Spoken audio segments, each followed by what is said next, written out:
За намайг Оюун Дэлгэр гэдэг. Би одоо 49 настай. Би энэ цуглаанд анх 2010 оны 2 сард ирж ирсэн. Тэгээд би анх энд цуглаанд ирснээр бол тийм ээ Монгол хүнээс ингээд бурхны тухай сонсоод миний сэтгэл маш их хөдөлж ирсэн. Тэ одоо ингээд Монгол хүнээс сонсоод ингээд амьд бурхан гэж цорын ганц амьд бурхан байдаг юм аа гэдгийг би анх удаа энэ сүм дээрээ сонсоод тэгээд их сэтгэл хөдлсөн. За намайг Алтан цэцэг гэдэг. Би энд 2010 оны 3 сарын сүүлээр ирсэн. Энд ирэхдээ бол анх найзаасаа сонсоод одоо найзаасаа сайн мэдээг сонсож хүлээж аваад яг хүлээж авсан өдрөөс эхлэн пастор Мөнхбаатар эсээ ахлагч оюучинг бусад итгэгч нартайгаа танилцаад айлд одоо анх учирч исэн. Тэгээд тэд нартайгаа уулзраад одоо байдаг зовлон хамаг байдаг жаргал зовлонгоо бүгдийг нэрээд тэгээд ярьснаасаа эхлээл миний одоо бүр сэтгэл онгоогоод үнэхээр зөв юун дээрээ ирж үү гэж би бодоод маргааш нас нь эхлээд би яг энэ цуглаан дээрээ ирж эхэлсэн. Бурхан бол инэрл агуулсан нэгүслээрээ бол үнэхээр хүнийг өстой ялгаж салахгүйгээр өөрийн охин болгож хүлээж авсанд үнэхээр их талархаж байдаг. За сайн байна наа. Бэксүрэнгээ Сүхбаатар гэдэг. Анхын цуглаанд ирэхэд бол мэдээж энэ хамт олон энэ пастор бүх хүмүүс үлээж авах надад сайхан санагдчихсан. Ягаад гэвэл хоосон байсан сэтгэл дүүрээд ирсэн юм шиг санагдчихсан. Охин маань зүйл ойлмаа сүмтөч гэж ах тийм сайн мэдээд болсон л да надад. Тэгэхээр би дургуутсан үнэ хэлэхэд бол яг дургуутсан очихоо гэд. Тэгэхээр та надад хайртай юм бол халиа очие. Үнэхээр та очиж байгаа та юм ойлгох гэхэд би за тэгээ охиныг охиныхаа хүсэлтэй очиж ирсэн юм. Эренгүүтийг хүлээж авч байгаа энэ хүмүүсийг нийсдэг аяг дулаацсан, бүлээн болсон.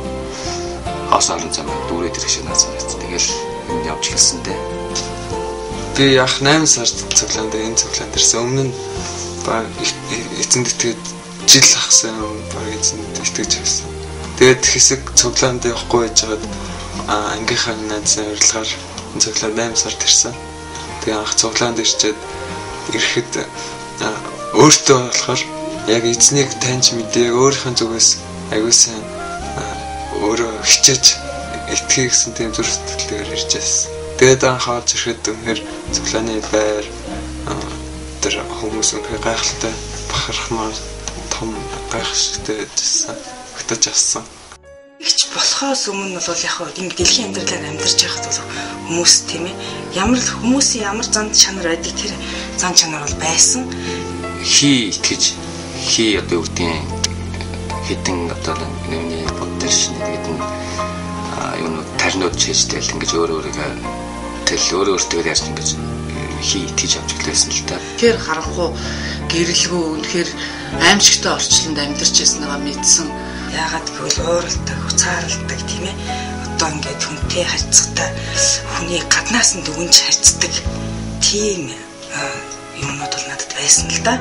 Авчлалынээс өмнө бол уусаа би яг ирэхээс өмнө бол архив бол их удаг байсан. Яагаад гэх юм бол өөрийгөө зүгээр мөнгөний машин байл гэж ойлгодог байсан. Урд нь би 16 та нэг охиноо алдаад дараад нь 2 дахь баг хүүгээ юм дээр сунгаага тамар нь хуурцсан. Үнэхээр хэцүү хүнд хэцүү амьдралаар амьдраад өстө хаашаач явах мэдэхгүй үнэхээр зовж явж исэн.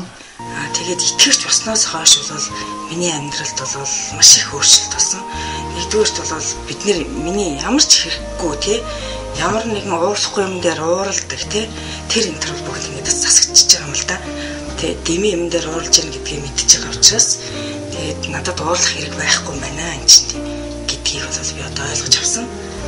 Тэгээд энэ бурхныг таньж мэдсээр энд ирснээс үнэхээр миний амьдрал бол гэрэлтэй гэгээлэг одоо өнөөдрийг хүртэл би үнэхээр энэ бурхнаас агуу их нэгүсэл хайраар нь дүүрэн инээд баясгалтай үнэхээр сайхан амьдралаар алхаж явнаа.